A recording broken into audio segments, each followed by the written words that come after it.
Hey, welcome back, everybody. My name is Todd Ronan, and I'm joined with the esteemed and the world-renowned Liz Cross. Liz Cross, welcome back. How are you feeling? I am doing much better. Thank you. How are you?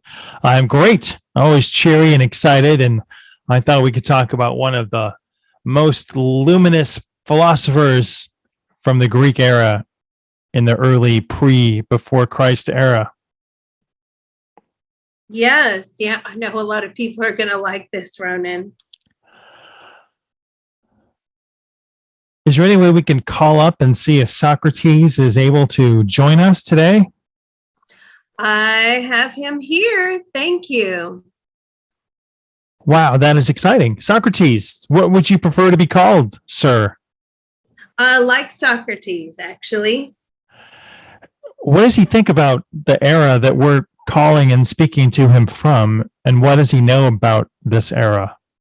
What do you think about the era that we're calling and speaking to you from? What do you know about it? He knows everything about it. Is it because he's incarnated here, or because he just keeps track of everything? He keeps track. There's an all-knowing, he says, when you get to the other side, it's an all-knowing. How did his belief in the afterlife change when he crossed over? Everything he thought about the afterlife was completely wrong. Can he share some of the contradictions that came to pass when he made that transition?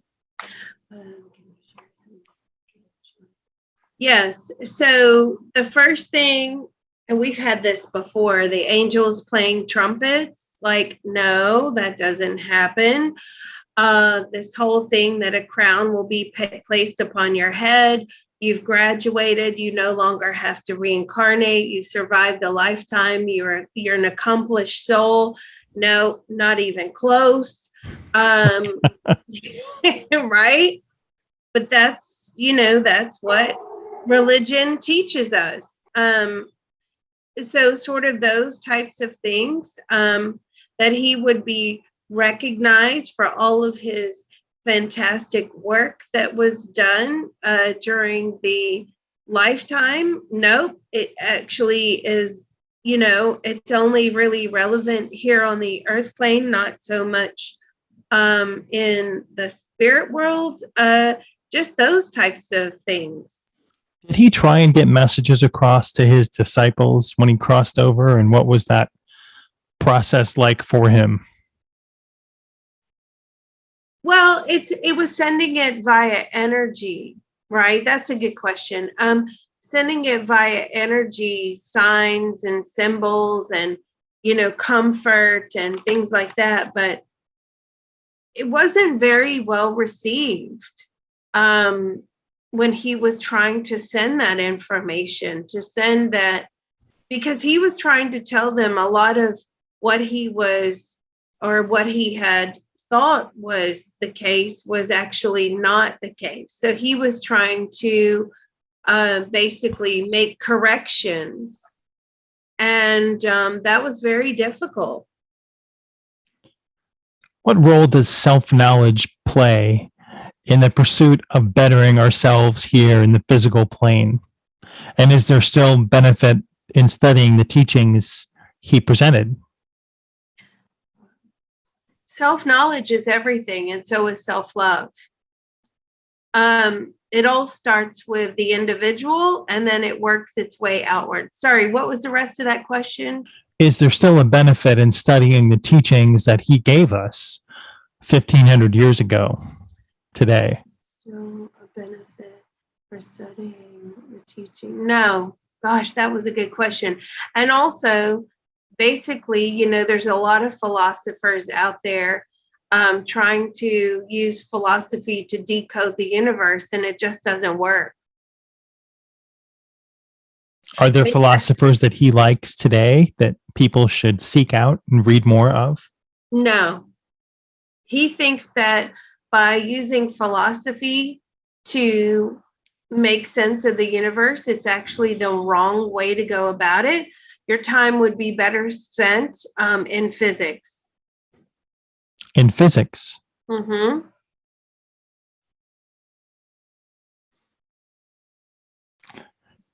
So he can't really stand behind really all of the teachings that he made then, because things have advanced so far. Has he incarnated since then as somebody that's famous, or has he made mundane existences? Run that by me again. Has he made other incarnations since his death as Socrates, and have any of them been famous? Yes. He has had, see, he's always it seems like he's always a teacher, right? And he's always trying to get people to make sense of the universe. And even though it seems popular on the earth plane, it rarely explains the depth and the complexities of the universe itself. But yes, he has. I feel like he was in France during the Enlightenment period.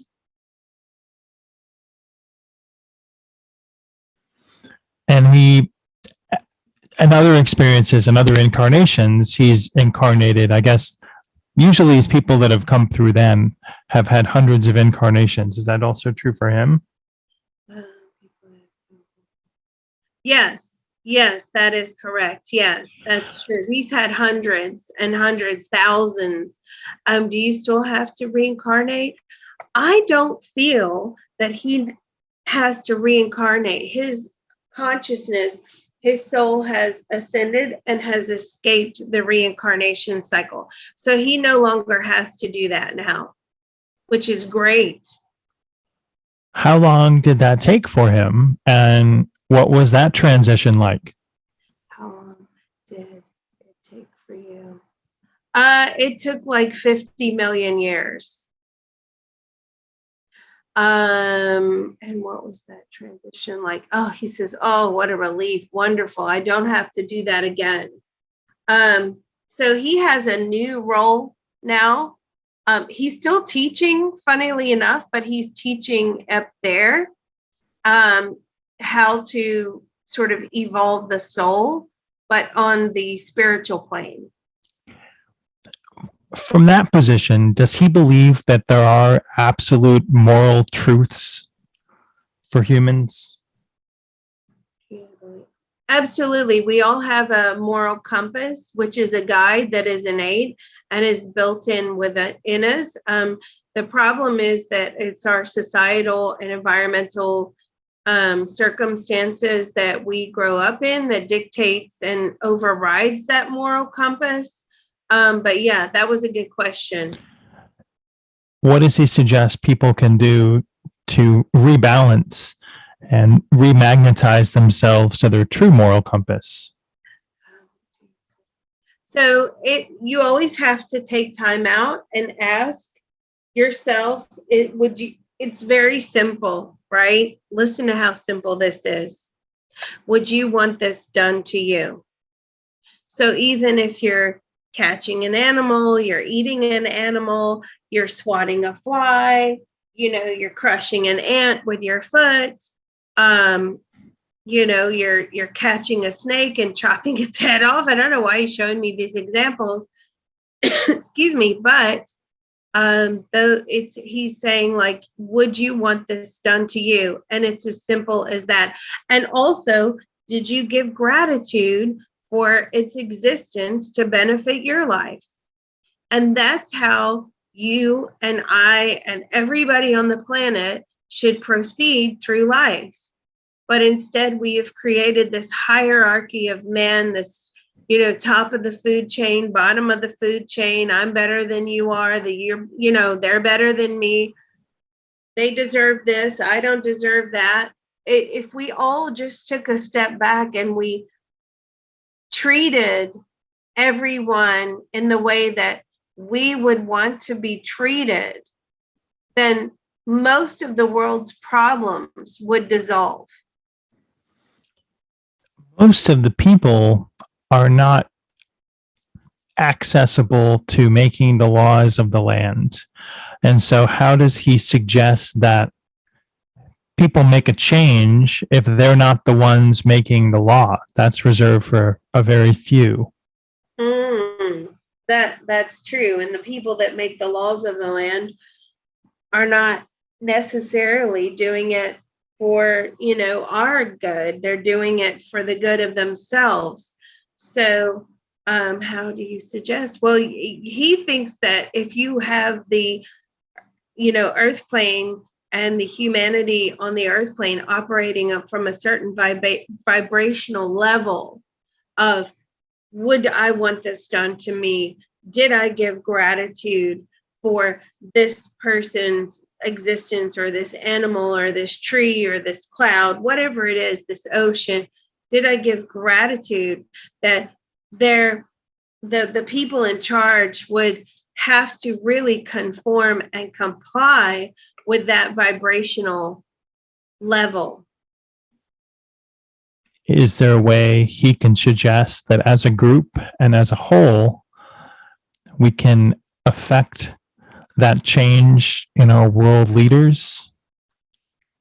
No, the change has to be affected from the ground up, and the world leaders would have to fall in line. What is the likelihood of that happening? Yeah, well, there you go. I mean, what came first, the chicken or the egg, right? That's an impossible task, right? Because now we have these powers that be in place that are not for our good, right? We give them far too much credit. Socrates is saying these are his personal thoughts, feelings, and opinions, not mine. Please don't write me hate mail. But he gives them, he's saying we give them far too much credit. Like, they're controlling our lives, and we're allowing that to happen. Of course, we need laws to guide morality, but these people have completely overstepped the laws that are necessary to guide morality. And now they're just infringing upon our rights as human beings. That is certainly the case. What does he feel that his legacy is of giving the Socratic method as a tool for intellectual self-development has been? Well, it's certainly given people a guide. It may not have been correct, but hopefully, and he says it has, it's fostered their curiosity for them to learn more and more and more. And so by doing so, they're gaining intelligence. And that he is grateful for. So that in that way, it's elevated the intellectual ability of mankind, because he was so innovative. He was so in depth. Nobody had really come across like Socrates before. Besides taking a temporal awareness perception remote viewing course, are there other things he can suggest that people can do to tap into their own internal awareness and their own internal dialogue in a better way? Well, there's all kinds of things you can do. You can, if your brain allows you to, right, you can tap into meditation, you can tap into frequency healing, you can get those answers under hypnosis, you can, he's saying, past life regression, all of that. So all of it is on a path to healing. You have to find which one resonates with you the most and causes your soul to facilitate that healing with you in a quick way. Did he, can we go back to his original life as Socrates? Well, maybe it's not original, but what was his defense in court? And knowing that he was going to die, or did he know he was going to die? Would that have changed his defense? Did he take it seriously? Yes, he took it very seriously. And his defense was he was being set up. For what reason was he being set up? Because the information that he was putting out, it really at the time was quite controversial. It was, we've seen this many times before where different religious practices come into the fray, different ideals, different political movements. And, it goes against the grain of what everybody knows. And again, this was something that was going against the grain. This was disruptive. And he believes that that is why he was set up to fail. They wanted him to take him down, and they didn't care how they were going to do it, but they just wanted to stop him. He's surprised by the outcome and the sentence? No, he wasn't surprised, because I believe the second part of your question was, would he have reacted differently if he knew he was going to die? He knew he was going to die. Something this powerful could not continue to thrive and exist. Is he now considered an ascended master, or is that a higher level than what he is at? I mean, as far as like human consciousness is concerned, yes. But as far as like source and the spirit world is concerned, no, he still has a long ways to go. Is there such a thing as ascended masters? Yes, there is such a thing as ascended masters. So, but he still has a lot more levels to climb, ascension levels and consciousness ascension to climb before he's at that level. Where does he believe that the soul resides when you're in physical body? Is it in the body, or is it outside of the physical body? He believes that it resides within the mind structure, but the mind, so his definition of the mind, right, is like all encompassing mind, body, and soul. So he believes that the soul resides in the mind, and the mind is all over. So there's no physical component to the human soul?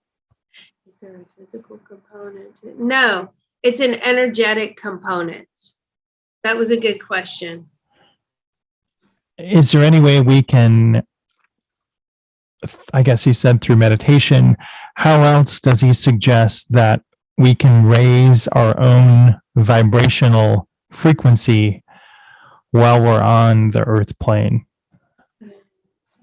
Is there anyone he can suggest we look to? You can do it just by expressing gratitude. When you express gratitude and joy, even in the bad times, right, that is how you raise your own vibrational frequency level. And so what message does he think he would like to present to everyone listening right now? What can they do to better themselves? What can they do to make their existence here a better level up? So we're so busy looking outside ourselves for explanations when the answer is actually within all of us.